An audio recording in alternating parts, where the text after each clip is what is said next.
Always a pleasure doing the rapid fire. And Jeff, we're going to start with you. I hope you're ready. Other than hockey, your Yeah. favorite sport to watch, whether it be growing up or currently?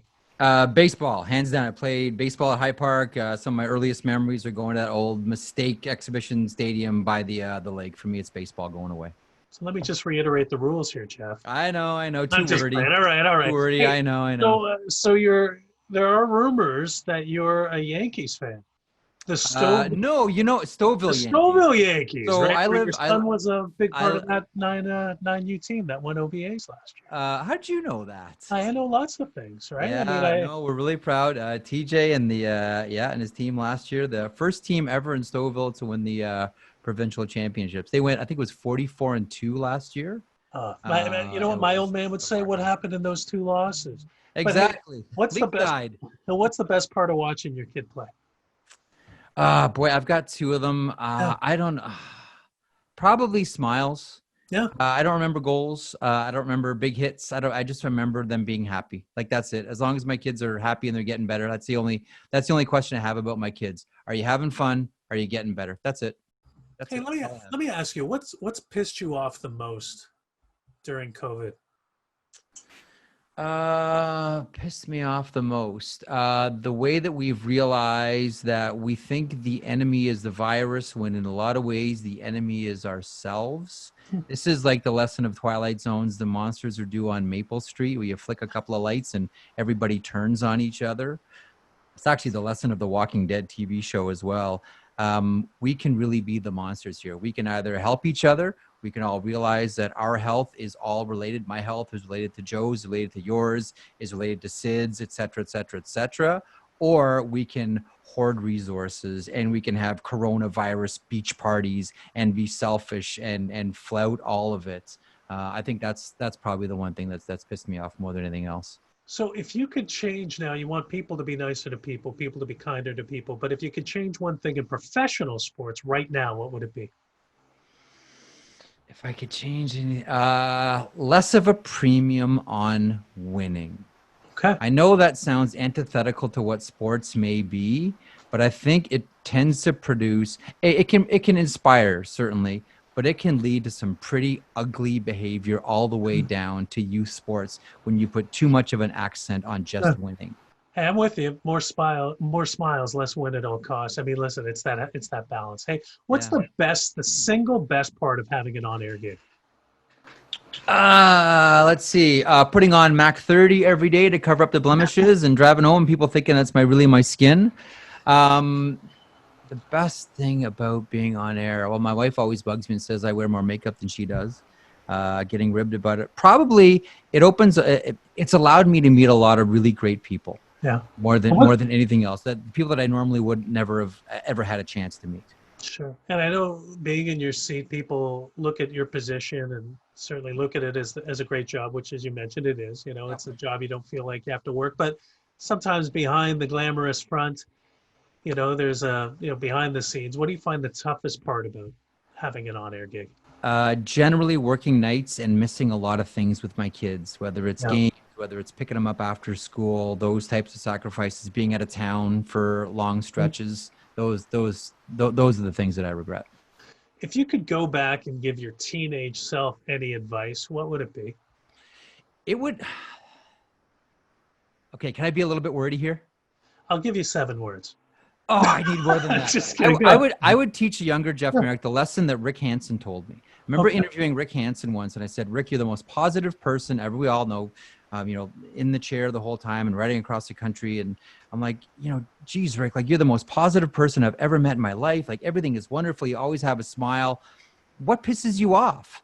And he said, yeah, I try to remain optimistic and, I try not to beat pessimism down.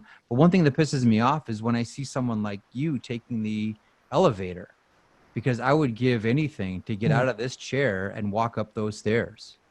And honestly, ever since he told, I've never taken, unless I absolutely have to, I've never taken an escalator when I have an option for stairs, and I've never taken an elevator when I have an option for stairs. So I always remember that lesson of Rick Hansen to appreciate everything that you have. And just the way that he said it to me, I would give anything to get out of this chair and walk up those stairs. Amazing. Thanks for sharing that. That was worth Is that worth more than the seven that words? was worth the 97 words that you gave us. Hey, I know you have an affection for tattoos. I Um, do. I just got a sleeve a couple years ago. I was gonna say, what's your favorite tattoo, or perhaps even what's your next tattoo, assuming there's room for one more? Okay, so all of my tattoos are kid oriented except for one where I've got like sharks and water on my leg. So TJ, this is an ambigram. Trent James, my first son, when he was born, I made sure that they put his head on this arm right here. So this is TJ Spot. So I had his name tattooed here. Brody is my second. So he's Year of the Tiger. So I got a tiger tattoo up here. So this is TJ's arm. This is Brody's arm. So right there, it's Brody Quinn. So when he was born, I made sure they put his head there first. That's the first place that he touched me. So I got his name there, and he's Year of the Rabbit. So I got I don't know if you can see it. So there's a rabbit in there. Amazing. I wanted a Japanese style. So we just adopted a 3-year-old girl last year, Jordan. So I have to find a place for her. But the first time we met her, so you let me know what you would do, Dan. The first time I met her at her foster home, Yeah. I'm always like, okay, so the first place she's going to touch me, that's where I'm going to get tattooed. She walks right up to me, fist bump. So I don't know if I'm going to do knuckles for Jordan, but that might have to be my next tattoo, Dan. That's amazing. I know tattoos have such a personal attachment. So listen, thanks for sharing that. That's Yeah, an incredible they're all. I got a bamboo in my birth name and adopted name. That's a whole other story on my back too. They're kind of an addiction. I don't know if anyone here has any, but you never really only get one. Yeah. Well, for the record, I only have one, but that remains for your episode. I do. Is that for the password protected site when you do this this program? That's right. Exactly. Hey, last question for you. All right. Sure. Now that Elliot Friedman is finally shaved, did the Frege have the best beard of all time or the worst beard? I loved it because you never expect it out of someone like Elliot Friedman. And there was an imbalance in the hockey world because Joe Thornton shaved his beard, which was glorious. Right. That was on the advice and urging of his daughter, so he did it. And so Elliot grew it to sort of balance out the hockey equilibrium.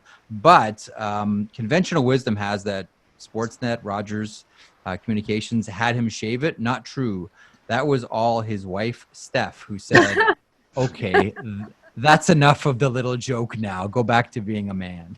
Hey, I guess just in a word, did you have a name for it, or did he have a name for the beard, or was it just the beard? That we really should. I mean, I used to call him like he was like the Unabomber. There's always like whenever we on our group chats, it was always like, are you texting from your log cabin? Like all the obvious stuff. Sure. Like, are you saving your lunch in there for late? Like all the obvious weird stuff. But we should have had like a name like Steve or something for it. We never did. Well, listen, Jeff, amazing stuff. Thanks for taking part. I'm going to switch over to Sydney and Vince right now for a couple of questions. Jeff, well played. Very well played. Sydney, question for you. Vince, why don't we start with you? I know you've been patient as can be. Hey, I'm interested to know what skill, Vince, you rely on day in and day out to kind of do your job to the best of your ability. What do you think? Ooh, I just have to say before I answer, the conversation was amazing. Like it was really, really great. So I really enjoyed listening to it. I use everyday communication skills. 100%. Yeah, and well, you know what? Thanks for playing rapid fire and answering it in one word. I was bad. I know. I wrecked it. We're gonna go with like super molasses time with Jeff Marek. Let's do a slow pour. Equally amazing. How about you, Sydney? What for you? Like, what's your go-to? What is it that gets you through each and every day to be successful? Definitely creativity and just thinking outside of the box like all the time. Yeah. All great traits. I know we're at 9:00 and I wish, I wanted to hear from you between creativity, between great communication skills. Jeff talks to his former self about, hey, you don't take anything for granted and you just be appreciative of what we have. To all three of you, thank you for taking part in our Super Molasses Rapid Fire Night. It was amazing having you all. Thank you so much. And that's another edition of Rapid Fire for this Monday, August 24th.